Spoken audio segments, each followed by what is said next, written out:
আমাদের কোন পরিবারে যখন মেয়ে সন্তানের জন্ম হয় তখন মনে করা হয় যে এটা বাবা মার জন্য আশীর্বাদ হিসেবে আসে, এটা ভাগ্যের একটা লক্ষণ।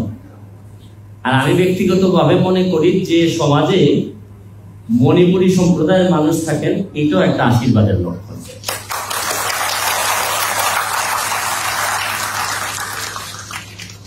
আমার যদি বলা হয় যে আমার নিজের বাচ্চা থাকে আমেরিকাতে, তো চলে আসবে হয়তো।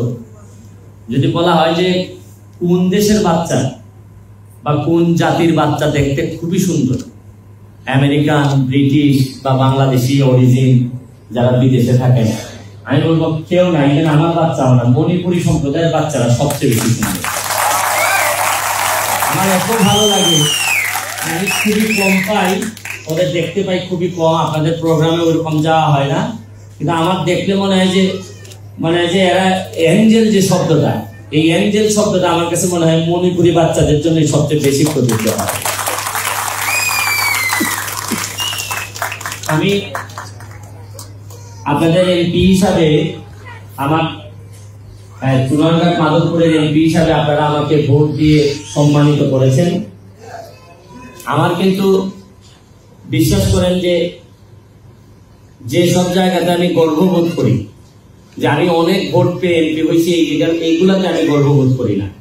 আমি গর্ববোধ করি যে এই চুনারঘাটে মাধবপুরের এমন এক জায়গার এমপি আমি হয়েছি যে জায়গায় আমার জানার মধ্যে আদিবাসী সংখ্যা সবচেয়ে বেশি এবং বিভিন্ন ধরনের আদিবাসীরা আছেন আমাদের চুনারঘাটে, এবং যেখানে এই ধরনের মানুষরা থাকেন, এই ধরনের এলাকারে সঠিক নেতৃত্বের আন্ডারে নিয়ে আসলে এই এলাকাকে কেউ আর দাবাই রাখতে পারে না। এটা আমার একটা বড় সম্ভাবনার জায়গা। আপনারা জানেন যে সাতচুরিতে ত্রিপুরা সম্প্রদায়ের লোকজনের একটা ব্রিজ ওনারা বানাতে পারতেছিলেন না, মাত্র মানুষ মনে হয় এখানে 40-50 জন থাকে। তো সরকার কোনোভাবেই সাহস করতেছিলেন না যে এত বড় ব্রিজ, এটা খালি ভাঙতে ভাঙতে বড় হইতেছে। তা আমি সাহস করে এমপি হওয়ার আগে আমি ব্রিজটা বানাই দিয়েছিলাম, পরে উদ্বোধন করছি আমি এমপি হয়ে। তা আমার কাছে মনে হয়েছে যে অল্প মানুষ, তারা ত্রিপুরা সম্প্রদায়ের লোক, তারা মানুষের সংখ্যায় কম হইলেও আমরা যদি তাদেরকে প্রোটেকশন দিতে না পারি, তাহলে মেজরিটি হিসাবে আমার কাছে মনে হয়েছে যে এটা আমাদের জন্য বদনাম হয়, এটা আমাদের ব্যর্থতা। এই ব্যর্থতা অন্তত আমি এমপি থাকাকালীন সময়ে এইটা আমি হইতে দিব না। আর আরেকটা কথা বলে, আমার খুব সৌভাগ্য যে আপনারা জানেন যে আমি সংস্কৃতি মন্ত্রণালয়ের স্থায়ী কমিটির মেম্বার আমাকে করা হয়েছে। আমি ভাবতেছিলাম যে আসলে সংস্কৃতি মন্ত্রণালয়ের স্থায়ী কমিটির মেম্বারের কাজটা কি। তো যাই হোক, আমার সভাপতি হচ্ছেন কি আসাদুজ্জামান নূর। তা আমি ওনারে প্রথম মিটিং এ গিয়ে দেখলাম যে একটা সুবিধা হয়, সংস্কৃতি মন্ত্রণালয়ের স্থায়ী কমিটির মেম্বার হইলে আমার এলাকায় আপনারা যে একটি সাংস্কৃতিক একটি একাডেমি বা একটা একাডেমি খোলার চিন্তা করতেছেন, এইটার জন্য সবচেয়ে ভালো যে জায়গায় যে এমপি থাকেন এটা আমি সংস্কৃতি মন্ত্রণালয়ের স্থায়ী কমিটির মেম্বার। এটা আমার একটা দুঃখ ছিল যে আমি ব্যারিস্টার মানুষ, আমারে আইন মন্ত্রণালয়ের স্থায়ী কমিটিতে দিলে মনে হয় ভালো হইতো, অথবা আমি ফুটবলার মানুষ, আমাকে স্পোর্টসে দিলে ভালো হইতো। তখন আমার একটা ছোট্টখাটো দুঃখ ছিল যে সংস্কৃতি মন্ত্রণালয় কেন দিল। কিন্তু আপনাদের এই মিটিং এ এসে মনে হয়েছে যে আরে আমার তো ভালোই হয়েছে, আমি অন্তত ওনাদের জন্য একটা একাডেমি করতে পারি। মাঝে মধ্যে আমি শুনছি যে আপনি অনেক সময় নাকি সৃষ্টিকর্তা নাকি আপনি যে প্ল্যান করেন এই প্ল্যানকে উনি ডেস্ট্রয় করে দেন। কারণ হচ্ছেন যে উনি অন্তত জানেন যে এই প্ল্যানই যদি উনি ইমপ্লিমেন্ট করতেন তাহলে এই প্ল্যান আপনাকে ডেস্ট্রয় করে দিত। তো আমার কাছে মনে হয়েছে যে এই দুই ডিপার্টমেন্টে না থেকে আপনাদের ডিপার্টমেন্টে যে আমি আসতে পারছি সংস্কৃতি মন্ত্রণালয়ে, এটা আমার জন্য উপরওয়ালার একটা ভালো খেলা আমার কাছে মনে হয়। আমি এখানে আপনাদের বা আমাদের চুনারঘাটে সংখ্যায় অনেক কমে গেছেন মণিপুরী সম্প্রদায়ের লোকজন। আমি আমাদের অরুণ দাদার সাথে কথা বলতেছিলাম, উনি বললেন যে এখন মনে হয় প্রায় 4-5 হাজার আছেন, আগে আরো বেশি ছিলেন, কমে যাচ্ছে সংখ্যায়, কারণ হয়তো কেউ ইন্ডিয়া চলে গেছেন বা অন্য জায়গায় চলে গেছেন। তা আমি আসলে বলতে চাই না যে আমি কি কি করব কি কি করলে সংখ্যায় বাড়বে। তবে আমি একটা জিনিস আপনাদেরকে বলে যেতে চাই যে যদি আমি 5 বছর আর বেঁচে থাকি আর যেভাবে আমি বিউটিফিকেশনের কাজ শুরু করছি চুনারঘাটের আর মাধবপুরের, আরে বেশি দিন নাই ইন্ডিয়ার মণিপুর থেকে মেয়ে বিয়ে দিবে এসে আমাদের চুনারঘাট।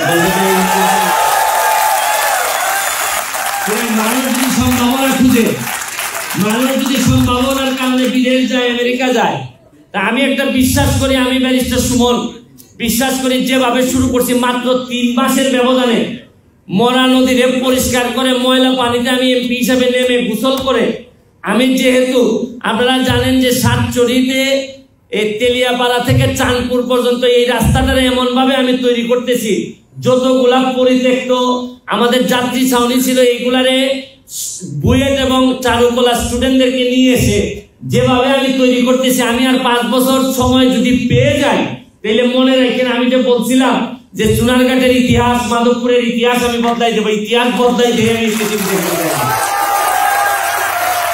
কেন যায় মানুষ ইন্ডিয়াতে আমেরিকাতে।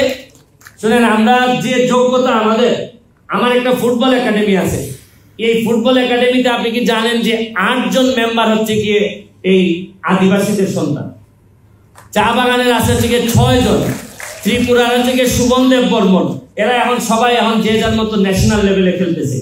তা আমি সবসময় আমার যদি জিজ্ঞেস করা হয় যে আপনি সম্ভাবনার জায়গাটা চুনারঘাটের কোথায় দেখেন, মাধবপুরের কোথায় দেখেন, আমি বলি যে সবচেয়ে বড় সম্ভাবনা হচ্ছে গিয়ে আমাদের চুনারঘাটে যে চা শ্রমিক যারা আছেন বা যারা আদিবাসী সম্প্রদায়ের লোকজন আছেন, তারা আমি নিজে বিশ্বাস করি যে আমি যে বাঙালি সম্প্রদায়ের আমাদের লোকজনকে সবসময় আমরা সঠিক সময়ে সঠিক জায়গায় না পাইলেও আপনারা আদিবাসী যারা আছেন, আমার একটা বিশ্বাস যে আমারে যদি কেউ বলে যে উত্তরাধিকার হিসাবে ক্ষমতা কার হাতে দিয়ে গেলে আপনি মনে করেন যে সবচেয়ে বেশি সুরক্ষিত হবে, তাহলে আমি নির্দ্বিধায় বলতে পারি যে আমি আদিবাসী সম্প্রদায়ের কাছে ক্ষমতা দিয়ে গেলে সবচেয়ে বেশি সুরক্ষিত হবে।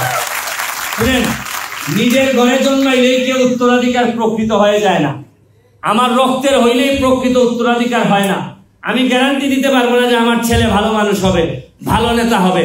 আমার একটা ইচ্ছা আমার আছে যে আমার ছেলে হোক আর না হোক, আমার রক্তের হোক না হোক, আমার আদর্শের কেউ যদি দাঁড়াই যায় আর সে যদি সৎ হয় আর মানসিকভাবে নিজের এলাকারে বদলাই দিতে চায়, আমি প্রথম হব তদবির কারক যারে আমি এই ক্ষমতা দিয়ে দিতে চাই। আমি আমার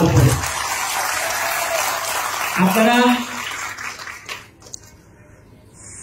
যে 6টা ভাষা আসতেছে যে প্রাইমারি স্কুলে পড়ানোর জন্য, আমি তো আজকেই জানলাম। আপনারা নিশ্চিত থাকতে পারেন একজন এমপি হিসাবে যা যা করা লাগে আপনারা যতটুকু চেয়েছেন আমি চেষ্টা করব তার চেয়ে বেশি প্রেশার দিয়ে ওই এখানে বেশি করা, কারণ খুব বেশি তো দেওয়ার আমার নাই আপনাদেরকে। আপনারা এমন একটা সম্প্রদায়ের মানুষ যাদেরকে ভগবান এমনিতেই অনেক কিছু দিয়েছে। আমি এমপি হিসাবে খুব বেশি আপনাদেরকে কি দিব, আপনারাই দেওয়ার মতো যোগ্যতায় আছেন।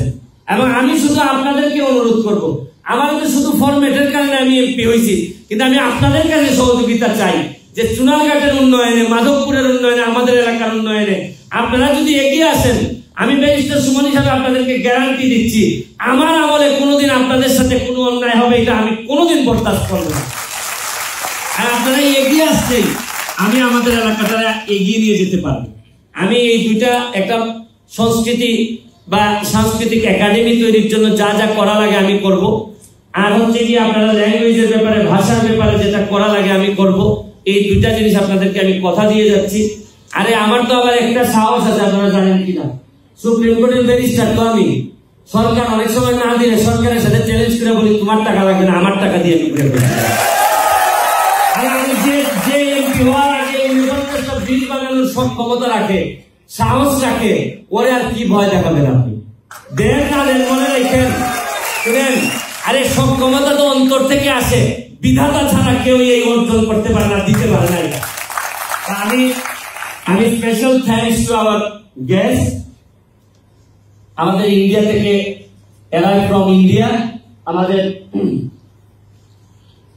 Soma life trust, Soma brand ambassador. আমি আসলে ওনার ব্যাপারে এত জানি না, বাট যতটুকু ওনার অল্প সময়ে বুঝলাম, ওনার যে মিশন 90 সংবাদের পিছনে নয়, ভিতরে ছুটি।